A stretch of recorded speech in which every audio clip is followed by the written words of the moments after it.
Abdurrahman ibn Mahdi said such stunning words. He said, if I did not hate that Allah be disobeyed on this earth, I would love for people to talk about me and gossip about me and slander me. What? If I did not hate Allah gets disobeyed on this earth, I would love for people to talk about me, slander me. What's better than getting deeds you never expected when you're standing before Allah? Your own mom wouldn't give you those deeds. I still remember a setting in 1994. I won't forget it. When I read it for the first time in Fayd al-Qadr lil-Mannawi, in the 3rd volume. I still remember the year and the setting because it brings happiness to your heart. Al-Hasan al-Basri heard someone talking about him. He went to the market and brought some dates. Why Hasan al-Basri? Someone's talking about, he's slandering you, he's backbiting you. Why you go take him dates? The man asked him the question.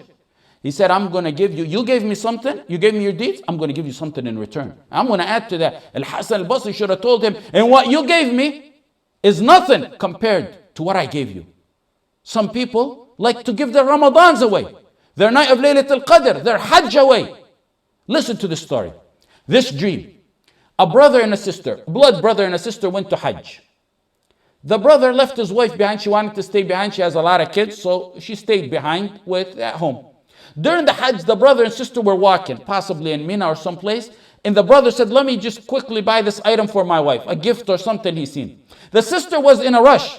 She said one word, I don't know what it was, about his wife. A simple word.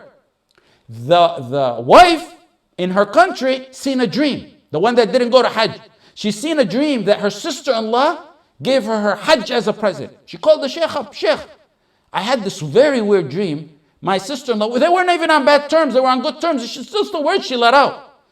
I seen that my sister-in-law gave me her Hajj as a dream. He said, she must have said something backbit or gossip about you, and her Hajj is a reward for you.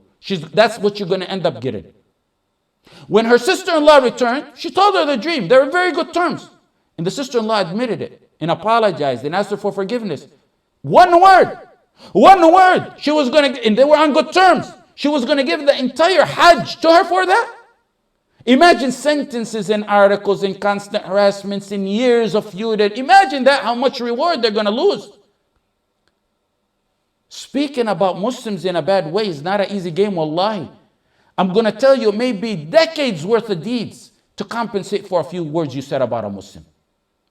A few words, a few verbal words. It may take a lifetime worth of deeds to compensate for them. You say, come on now, Ahmad, you're exaggerating.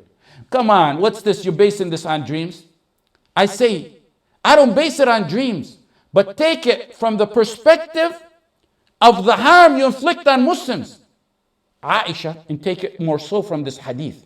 Aisha one time said about Safiya, radiyallahu anha wa an Aisha wa an ummahat al-mu'mineen. She said, when the Prophet was about to marry, she said, she's short. In another narration, she didn't say she's short. She just gestured she's short. Simple hand movement, one word, short. That's all it was, one word. What did the Prophet tell her? The Prophet told her if you were to put that in an ocean, it would change the ocean. Do you ever reflect on these hadith when you read them? In Sunan Abi Dawood, لَقَدْ قُلْتِ كَلِمَةً لَوْ مُزِجَتْ بِمَاءِ الْبَحْرِ لَمَزَجَتْ. Put that gesture you did, Aisha radiallahu anha, of short, or your hand gesture, or the word, in the Pacific Ocean, it will change the color of the Pacific Ocean. What it means, it may cost you the Pacific Ocean worth of deeds to compensate for that one word. After hearing this, won't you reconsider everything you talk? Contemplate it and think about it before you say it. And you on the receiving end, my brother, my sister, rejoice to the mountains and oceans of deeds that you're going to get that your mom and your dad and your child wouldn't even give you. You get it from the person who gossiped about you and backbit you.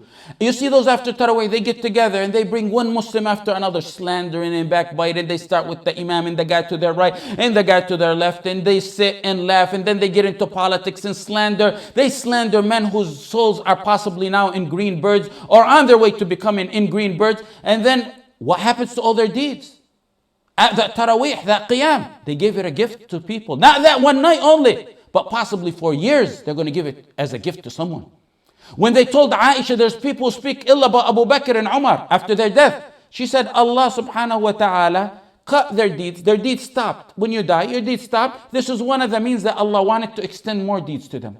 Abdullah ibn al-Mubarak said, if I were to speak about someone, slander or backbite someone, it would be no other than my mother and my father. Because I don't know anyone more worthy of reward than my mother and father. In slander, in ghiba, in those matters, you're either spoken about, or you're the speaker, or you're listening. If you're spoken about, we said, enjoy the reward. Don't be sad no more. From now on, from today, when someone speaks about you, don't feel sad. Remember the free Hajj you're getting. Remember the free Ramadan you're getting. Remember the oceans and mountains of deeds that are going to come at you. Remember those deeds that are going to swipe you off your feet to Firdaus. You didn't even have to work for them. Now, there's who speak. We already mentioned the hadith warning that. Now, there's one who's listening. That's what I want to get to. Those who listening, you got to withdraw as soon as possible. Or you got to advise that person to be quiet. Be quiet so you can continue sitting with them. Or advise that person and leave if he doesn't. Stop. You, the listener, you're part of it. And you'll be a partner to him. Because Allah said in similar matters, إِنَّكُمْ إِذًا مِثْلُهُمْ. In matters like this, you're like them. You listen to them. You're a partner to them. And be above and beyond all that. And defend the honor of your brother or your sister. You guard a Muslim's honor, Allah will guard your face on the judgment day. Yes. من رد عن عرض أخيه رد الله عن وجه النار يوم القيامة. سنن الترمذي. من رد عن عرض أخيه رد الله عن وجه النار يوم القيامة. You're sitting in a sitting. They begin to gossip and backbite. You defend your brother's honor, Allah will defend your face from Jahannam. Abu Ayyub, be like Abu Ayyub, the killer of rumors. A man Allah revealed Quran in. And Allah revealed in him and his wife Quran for the stance they took. The stance they took to kill a rumor that inflicted the ummah. Aisha gets accused in her honor. Radiallahu anha, our mother. The definition of honor. Aisha, Muhammad ibn Ishaq said that when people began to speak on the honor of Aisha, word got to Abu Ayyub. His name is Khalid ibn Zayd al-Ansari. Radiallahu anhu, him and his wife. Look at the discussion they had. He told his wife, Ayyub, come here. Now if you were alone with that man in the desert, like Aisha was, would you do anything? She said, no way. He said, Aisha's better than you.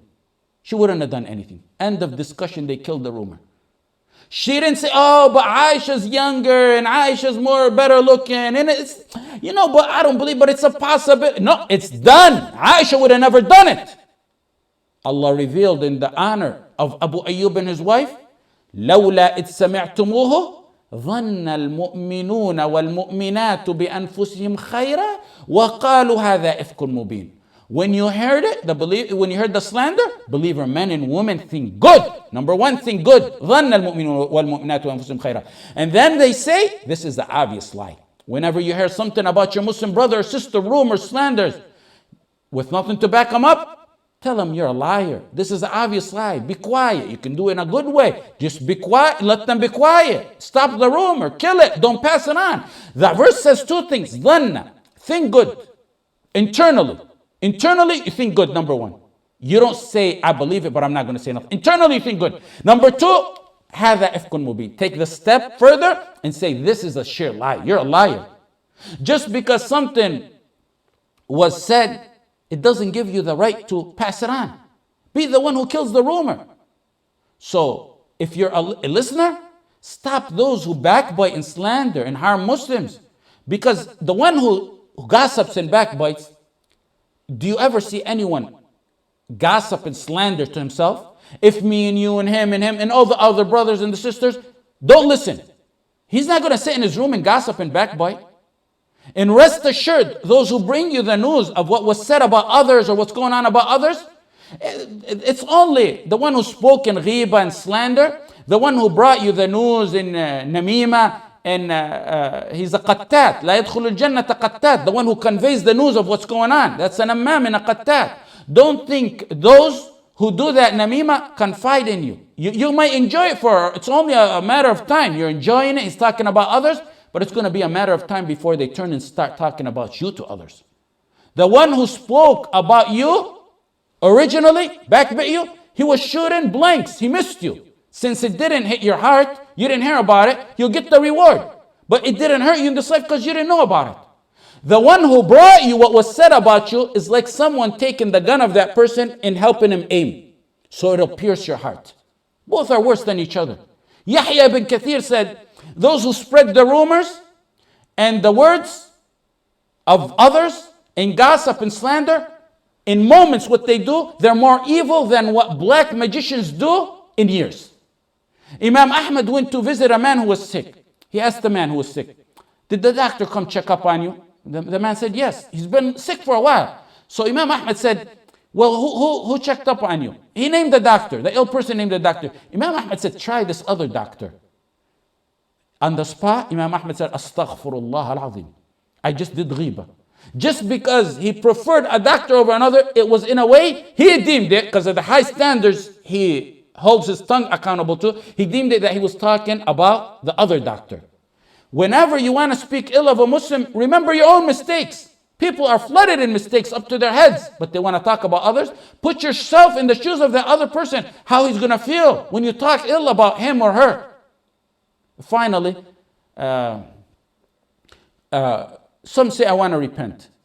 Okay, they want to repent. I don't want that person to take my deed. Number one, you apologize to them. If you know they're open-hearted and they'll accept it, it won't cause more harm, go to them and apologize to them. If you think it'll make matters worse, don't do it. Because the purpose of this whole matter is to eliminate hardships and problems among the Muslims. If you know it's going to create more hardship, make dua for him, give, speak good of him in some settings, give charity in his name. That's the best thing to do. And if you're in a setting where you mentioned him in bad, go in a similar setting and try to mention him in good, or make dua for him. And that's number one. That way you've given him his right back, because there's a right to Allah. Now you deal with the right to Allah, which is 3 prongs. You say astaghfirullah, you plan on never doing that again, and then you regret your past. And inshallah, Allah will forgive you, and you train yourself on that, you won't do it again. Jazakumullahu khaira wa sallallahu ala Sayyidina Muhammad wa ala alihi wa sahbihi wa sallam. If you want, we take questions today.